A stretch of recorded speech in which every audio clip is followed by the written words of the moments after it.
Hello everyone, this is Ritu Poddar, Head of Mutual Fund Research and Product.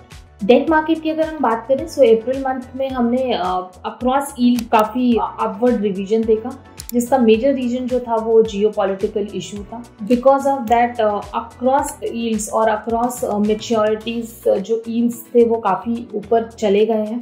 वहीं पर अगर हम other factors की बात करते हैं so macro data is very supportive and RBI की अगर स्टार्ट ऑफ द मंथ जो आरबीआई पॉलिसी था, आरबीआई ने अपना स्टैंड बहुत ही क्लियर रखा that until and unless inflation won't be under control, they are not going to cut interest rate. So that is very clear from the RBI side, and जो भी उनका एक रेंज है 4% plus minus 2%, उस range में आएगा then RBI would consider for the rate cut. वहीं कहीं ना कहीं अगर फेड का जो डिसीजन है in FY 24-25 that what kind of a rate cut we can expect from the Fed, वो भी कहीं ना कहीं इंडियन फिक्स्ड इनकम मार्केट के लिए काफ़ी महत्वपूर्ण एक फैक्टर रहेगा।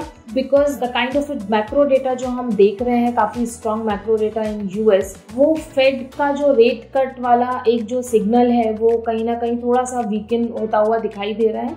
एंड आने वाले समय में अगर हम फेड की तरफ से कोई भी सिग्नल हमको ऐसा मिलता है कि they can cut the interest rate, तो probably RBI would also consider for the rate cut. But yes, from here on we are in a situation जहाँ पर कोई भी negative factor in terms of yields and all नहीं दिख रहा है, in terms of one market नहीं दिख रहा है। येस, मॉनसून आने वाला है एंड मॉनसून जैसा भी हमारा रहेगा वो एक अदर फैक्टर रहेगा जो बॉन्ड मार्केट पे इम्पैक्ट कर सकता है। एंड सेकेंडली जो जियोपॉलिटिकल इशू चल रहा है आने वाले समय में अगर हम वो कहीं ना कहीं और एस्केलेट होता हुआ देखते हैं तो ये दो एक मेजर फैक्टर्स रहेंगे जो बॉन्ड मार्केट पे इम्पैक्ट कर सकते हैं और यील्ड्स को थोड़ा सा अपवर्ड साइड पे पुश कर सकते हैं। Overall investors point of view से हम बात करें सो इन्वेस्टर्स का डेट पोर्टफोलियो जो है वो always should be align with the investors का जो नीड होता है और इन्वेस्टमेंट होराइजन का एक जो टारगेट होता है।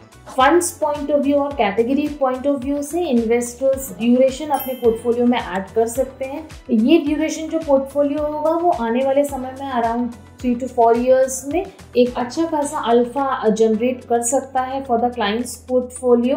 अगर हम इस पोर्टफोलियो को कंपेयर करें विद द ट्रेडिशनल, सो कहीं ना कहीं हम 200-300 Bips kind of over and above traditional जो हमारे इंस्ट्रूमेंट्स हैं उनसे ज़्यादा रिटर्न्स हम इस पर्टिकुलर कैटेगरी में देख सकते हैं।